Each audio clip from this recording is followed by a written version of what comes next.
everyone, my name is PK. Today I gotta read the case of the crazy clock. Let's start. The case of the crazy clock. It was just an ordinary day at school. So we thought. Buses were coming in. The children were colorful backpacks were walking through the front doors.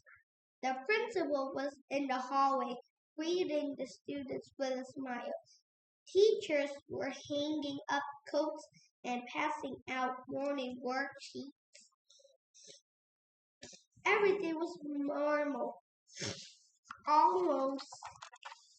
The teacher of our class, Miss Whittle, began the day, and it wasn't long before we were learning about action verbs. Miss Whittle was calling the students to give an example of a good action verb. Play, said Jenny. Dive, said Ben. Stop, said Lauren, jumping from her chair. Miss Whittle looked surprised, but she continued. Yes, Lauren, stop is an action verb too, but there is no need to shout it. What's the matter? I'm sorry, Miss Whittle, said Lauren. Daniel is squeaking his desk, and it is giving me a headache. Then we all turned to look at Daniel, who was sitting just behind Lauren at the back of the room. He was pale as he could be. My desk isn't squeaking. I thought it was Ben's desk, he said. Miss Meadow shook her head. She believed that Daniel hadn't done anything.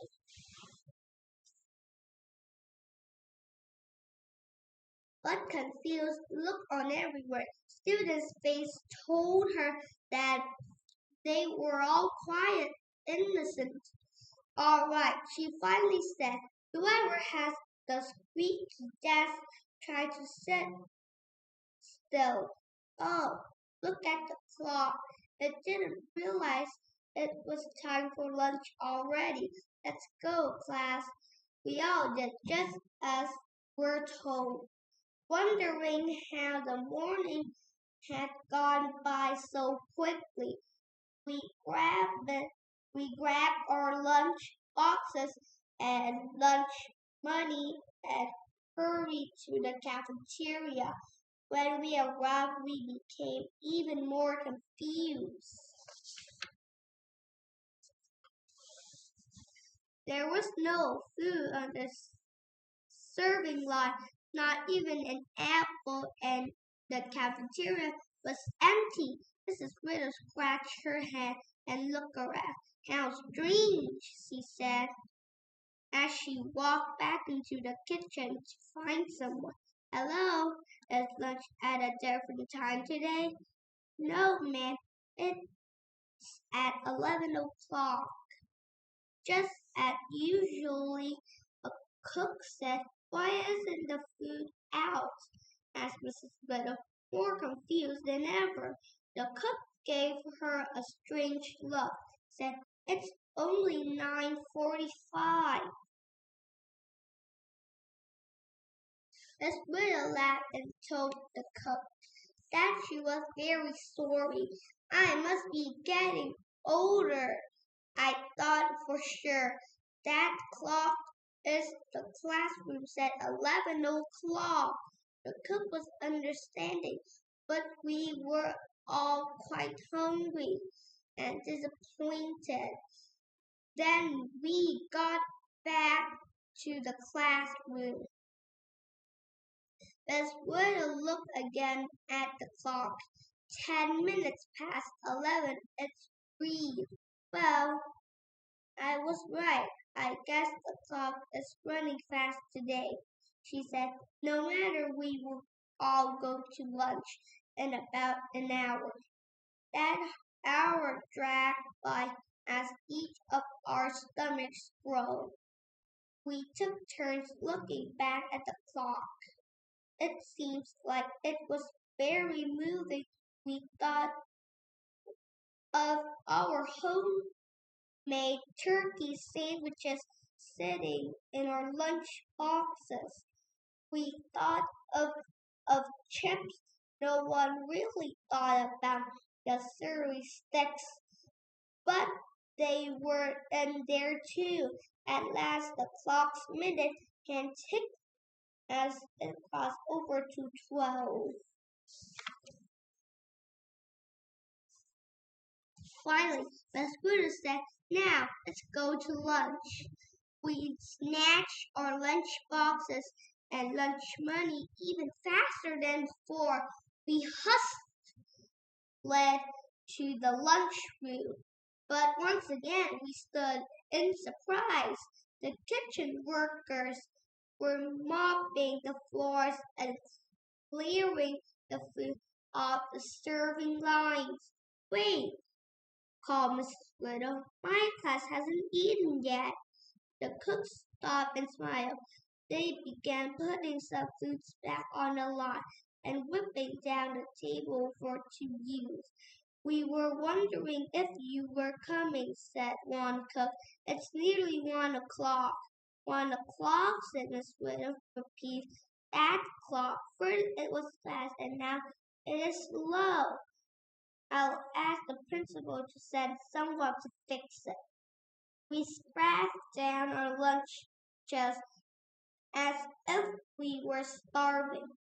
Never had turkey sandwich or applesauce taste so good. When we finally returned to our classroom, we saw the clock was indeed broken. The minute hand was turning one way, then going back the other way. That crazy clock, Miss Widow said. I hope someone comes to fix it soon, or I won't know what school ends. Miss Widow laughed to herself, but we all share a look of fear. Having to stay at school late, was lunch worse than missing lunch?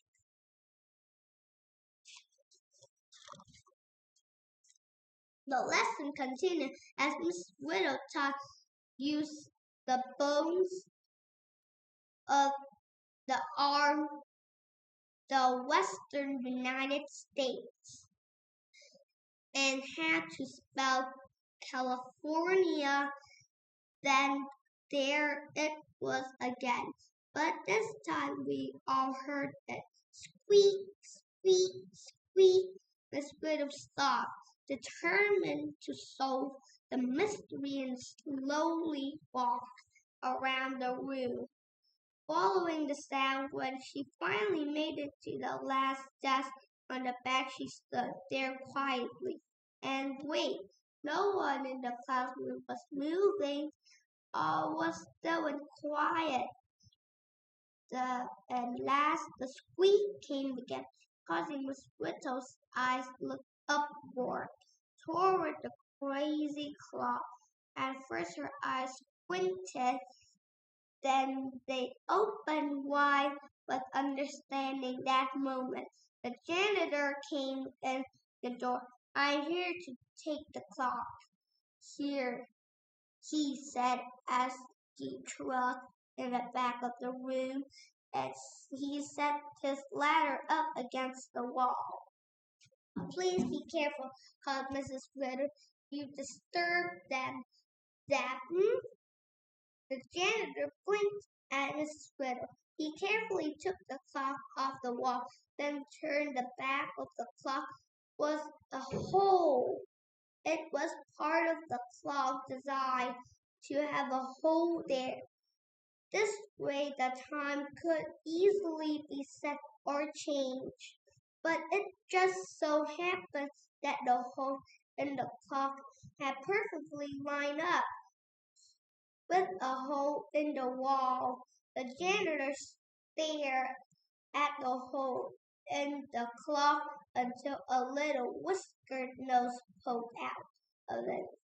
Then came a tiny squeak squeak. It startled the janitor so much that he nearly dropped the whole clock. "Well, how about that?" she said. "This mouse must have been moving the gears. Maybe this thought isn't so crazy after all." Miss Widow smiled to herself while the janitor took back off the clock. It wasn't just one mouse, but a whole nest of baby mice. Miss Widow called us over and turned it into the last science lesson. The janitor, because the janitor had a watch, so he told it exactly when it was time to go home. And goodbye.